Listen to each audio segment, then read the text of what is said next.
Sorry to bother you. Come on, it's probably not worth it. Everyone knows that the Greeks and Romans invented everything anyway. Oh, did they now? And you're sure about that, are you? You know, I might just have something for you.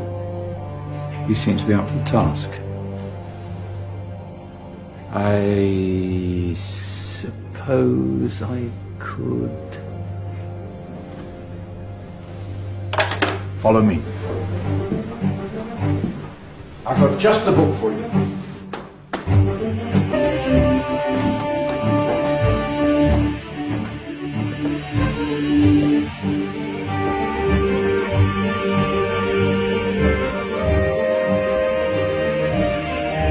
Where are we going? I don't know. Ask him. Excuse me, where are we going? From darkness into light, my young friend. From ocean onto land. There are things you should know. Oh, yes, indeed. Yes, indeed.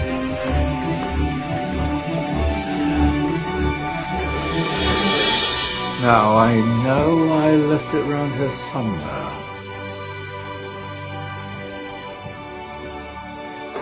Ah! Here it is. Now,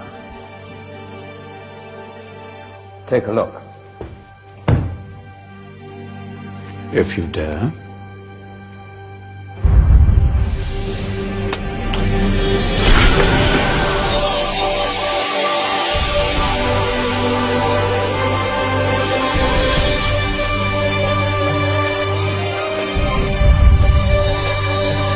What's going on?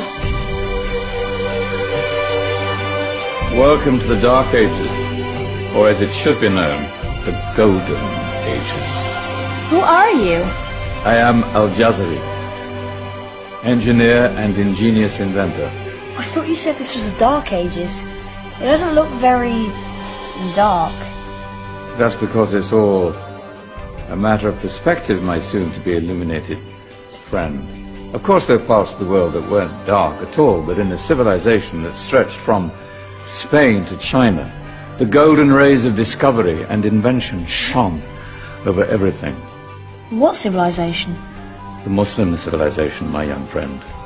Through scholars and scientists of various faiths, some of the most important discoveries known to man were made at this time. Discoveries that drew on knowledge of the ancients, but have more connections with your modern world than you could possibly ever imagine. Like what? Well, all sorts of things. I've got to get a picture of this. I knew it was a good idea. Who are you?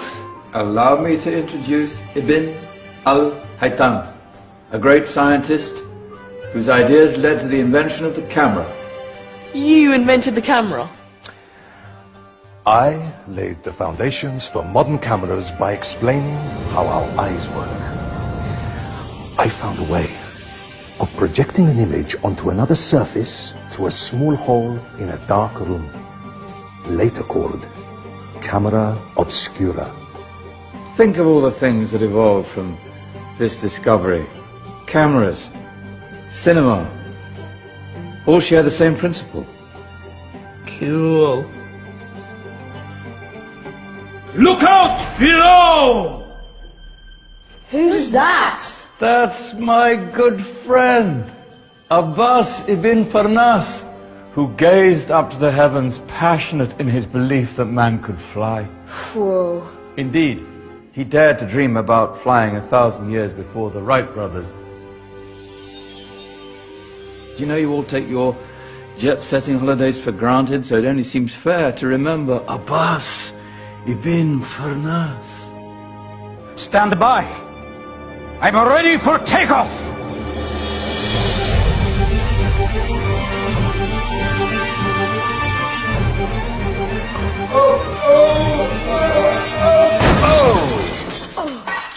He did forget one thing, though. A tail, useful for landing. Ah, my back. Is there a doctor in the house? Did someone call? Ah, my old friend, why don't you introduce yourself to my young guests? I am Abul Qasim al-Zahrawi. Many call me the father of surgery. Did you actually do surgery back then? course we did. In fact, many of the surgical tools that I invented are still used in your modern hospitals. Excuse me, a patient needs my attention. Scalpel? I think I may need some stitches. In that case, I'll use catgut. Catgut? From the gut of animals. Perfect for stitching up internal wounds. Your surgeons are still using it today. Sorry, mustache.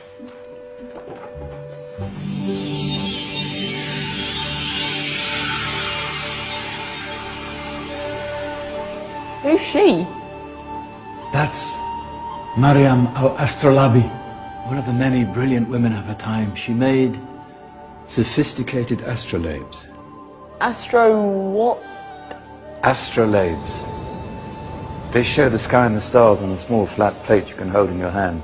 Think of them as ancient calculating or timekeeping devices. Today you have your watch, your compass, satellite navigation, helping people and explorers travel the world. Science at its brilliant best. And all these things were developed during the Golden Ages. Yeah, that's just the tip of the iceberg.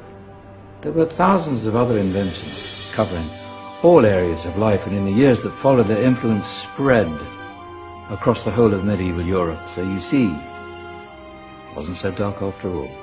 What about you? Me? What did you invent?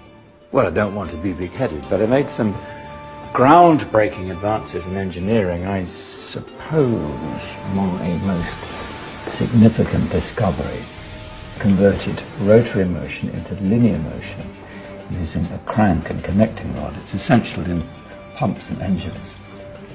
In fact, I've no idea how the Industrial Revolution could have happened hundreds of years later without such a device. Not that I ever get the credit I deserve.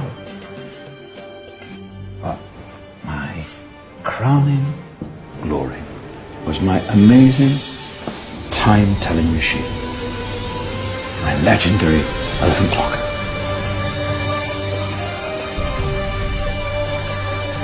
It's a clock. Yes. Dozens of components collected from different cultures around the world. Indian, Greek, Arabian, Egyptian, Chinese. Wow. A United Nations clock. That is pretty cool. Does it actually tell the time? Wow, yes, of course. If it wasn't for me, thousands of people would be late for everything. Speaking of time, we better get you back. And remember, spread the word. This was a golden age, and I've only shown you a tiny part of this wondrous time. There are countless other scientists and inventions directly connected to your modern world. You're just going to have to find out for yourselves. No, wait.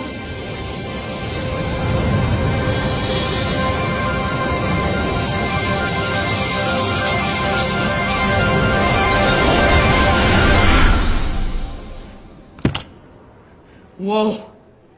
Did you? Yeah. That wasn't quite so boring. Come on, we're gonna be late.